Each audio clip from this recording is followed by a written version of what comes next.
प्रणाम मित्रों। तो चलिए आज हम लोग हिंदी साहित्य इतिहास लेखन की परंपरा पर चर्चा करेंगे। आप लोगों को हिंदी साहित्य इतिहास लेखन की परंपरा के विषय में बीबीएम के UG first semester Hindi honours के अंतर्गत पढ़ना है।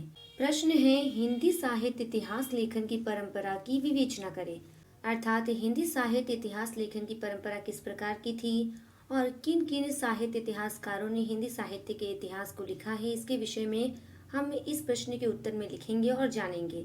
हिंदी साहित्य के इतिहास लेखन का प्रारंभ 19वीं शताब्दी में हुआ। ऐसा नहीं था कि इसके पहले साहित्य इतिहास लेखन का प्रयास नहीं किया गया, परंतु जो साहित्य इतिहास ग्रंथ लिखे गए थे वे इतिवृत्तात्मक थे और उनमें मूल्यांकन किंचित मात्र भी नहीं थी। इसीलिए उसे हिंदी साहित्य के इतिहास की संज्ञा नहीं दी गई। ऐसे ही कुछ ग्रंथ 84 वैष्णवन की वार्ता, 252 की वार्ता और भक्तमाल ग्रंथ हैं। अर्थात कहा जा सकता है कि हिंदी साहित्य इतिहास लेखन की जो परंपरा है वह 19वीं शताब्दी से प्रारंभ हुआ है, परंतु इससे पूर्व भी बहुत सारे ऐसे ऐतिहासिक ग्रंथ लिखे गए हैं जिसे हिंदी साहित्य का इतिहास कहा जा सकता है, परंतु वे सारे जो ग्रंथ थे वे इतिवृत्तात्मक थे, यानी कि वे बहुत ज़्यादा बड़े थे और उनमें मूल्यांकन नहीं किया जाता था, यानी कि उन पुस्तकों में कवियों व लेखकों का मूल्यांकन नहीं किया गया है। और ऐसे ही कुछ ग्रंथ है 84 वैष्णवन की वार्ता, 252 की वार्ता और भक्तमाल। ये तीनों हिंदी साहित्य का ऐतिहासिक ग्रंथ थे, परंतु ये इतिवृत्तात्मक होने के साथ साथ इनमें मूल्यांकन का अभाव था, इसीलिए हम इसे हिंदी साहित्य का ऐतिहासिक ग्रंथ नहीं मान सकते। अब हम लोग जानेंगे कि किन विद्वानों ने हिंदी साहित्य इतिहास लेखन का कार्य किया है। इसमें सर्वप्रथम आते हैं गारसद दत्तासी जी। हिंदी साहित्य इतिहास का लेखन सर्वप्रथम गारसद दत्तासी ने किया था। तासी जी एक फ्रांसीसी विद्वान थे। उन्होंने इस्तवार, दाली, लित, लैत्य और एंदुई हिंदुस्तानी ग्रंथ की रचना की थी। उसका प्रथम भाग 1839 ईस्वी को तो दूसरा भाग 1847 ईस्वी को प्रकाशित हुआ था। अर्थात हिंदी साहित्य का पहला जो ऐतिहासिक ग्रंथ है वह है इस्तवार, दाली, लित्य, लैत्य और एंदुई हिंदुस्तानी, और इसकी रचना गारसद दत्तासी जी ने की थी, जो कि एक फ्रांसीसी विद्वान है, यानी कि ये फ्रांस के हैं और इन्होंने हिंदी साहित्य के इतिहास को लिखा है। और ये पुस्तक दो भागों में प्रकाशित हुई है। प्रथम भाग जो था वह 1839 ईस्वी में प्रकाशित हुआ था और इसका दूसरा भाग 1847 ईस्वी को प्रकाशित हुआ। एक अंक के प्रश्न में ये पूछा जा सकता है कि गारसद दत्तासी द्वारा रचित जो ग्रंथ है यानी हिंदी साहित्य का ग्रंथ है उसका क्या नाम है। इसलिए आप लोग इस ग्रंथ के नाम को अच्छे से याद रख लीजिएगा। आप लोगों को इस प्रकार से भी प्रश्न पूछा जा सकता है कि हिंदी साहित्य इतिहास लेखन का प्रथम प्रयास किसने किया था, तो उसके उत्तर में आप गारसद दत्तासी जी का नाम लिख सकते हैं।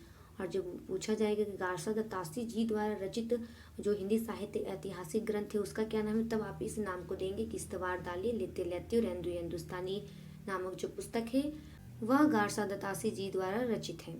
इस ग्रंथ में उन्होंने हिंदी तथा उर्दू के कवियों का परिचय वर्णानुसार पद्धति द्वारा किया है।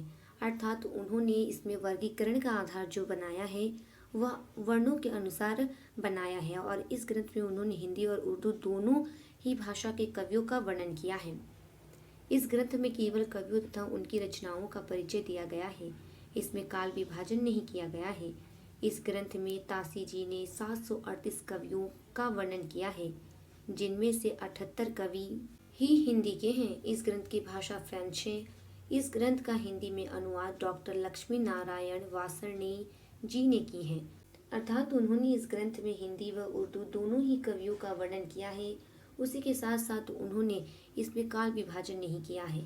इसमें उन्होंने करीब 738 कवियों का वर्णन किया, जिनमें से केवल 78 कवि ही हिंदी साहित्य के हैं और इसका हिंदी में अनुवाद डॉक्टर लक्ष्मी नारायण वासरणी जी ने की है, यानी कि जो मूल ग्रंथ है वह फ्रेंच भाषा में लिखी गई है। नलिन विलोचन शर्मा जी ने तासी जी को पहला हिंदी साहित्य इतिहासकार तथा उनके ग्रंथ को पहला हिंदी साहित्य इतिहास का ग्रंथ माना है। यानी कि नलिन विलोचन शर्मा जी जो हैं ये भारतीय विद्वान हैं।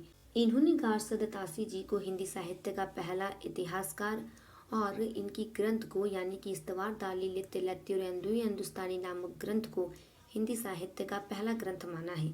हम लोग देखेंगे कि एंदुई का अर्थ जो है वह हिंदुओं द्वारा प्रयुक्त हिंदी से है और हिंदुस्तानी का अर्थ है मुस्लिमों द्वारा प्रयुक्त हिंदी, या इसे हम लोग उर्दू भी कह सकते हैं। यानी कि इस पुस्तक में उन्होंने हिंदी और उर्दू के कवियों का वर्णन किया है। दूसरे साहित्य इतिहासकार है शिव सिंह सेंगर जी। हिंदी साहित्य इतिहास लेखन की परंपरा में शिव सिंह जी का स्थान दूसरा है। उनका ग्रंथ शिव सिंह सरोज है। इसकी भाषा हिंदी है। इस ग्रंथ का प्रकाशन 1883 ईस्वी को हुआ था। अर्थात गारसा दत्तासी जी के बाद शिव सिंह सेंगर जी का स्थान आता है हिंदी साहित्य इतिहास लेखन की परंपरा में। और इन्होंने शिव सिंह सरोज नामक ग्रंथ की रचना की है और इस ग्रंथ का प्रकाशन 1883 ईस्वी में हुआ था। इसके लेखन की पद्धति भी वर्ण क्रमानुसार है, अर्थात जिस प्रकार गारसा दत्तासी जी ने वर्णों के आधार पर इसमें कवियों का वर्णन किया है, उसी प्रकार शिव सिंह सेंगर जी ने भी उन्हीं का अनुसरण करते हुए वर्ण क्रमानुसार पद्धति का प्रयोग अपनी इस ग्रंथ में किया है। शिव सिंह जी ने इस ग्रंथ में 1000 कवियों की जीवनी तथा उनकी रचनाओं का सोदाहरण वर्णन किया है। यह ग्रंथ मूलतः काव्य संग्रह प्रतीत होती है, अर्थात इस ग्रंथ में उन्होंने 1000 कवियों का वर्णन किया है। यह ग्रंथ हिंदी साहित्य इतिहास के अलावे एक काव्य संग्रह प्रतीत होता है। इस ग्रंथ की एक मुख्य विशेषता यह है कि सिंह जी ने उन कवियों को भी प्रकाश में लाने का प्रयास किया है जिनसे साहित्य समाज अपरिचित है, अर्थात उन्होंने इस ग्रंथ में उन कवियों का वर्णन किया है जो कि हिंदी साहित्य जगत से अनभिज्ञ है, यानी कि हिंदी साहित्य समाज उससे अपरिचित है। हिंदी साहित्य इतिहास लेखन में महत्वपूर्ण प्रस्थान बिंदु शिव सिंह सरोज को माना जाता है, यानी कि हिंदी साहित्य इतिहास लेखन परंपरा में शिव सिंह सरोज एक महत्वपूर्ण प्रस्थान बिंदु है, यानी कि यह ग्रंथ हिंदी साहित्य इतिहास लेखन की परंपरा में अपनी एक महत्वपूर्ण भूमिका रखती है। इसके आगे की चर्चा हम लोग अगले वीडियो में करेंगे। तब तक के लिए धन्यवाद।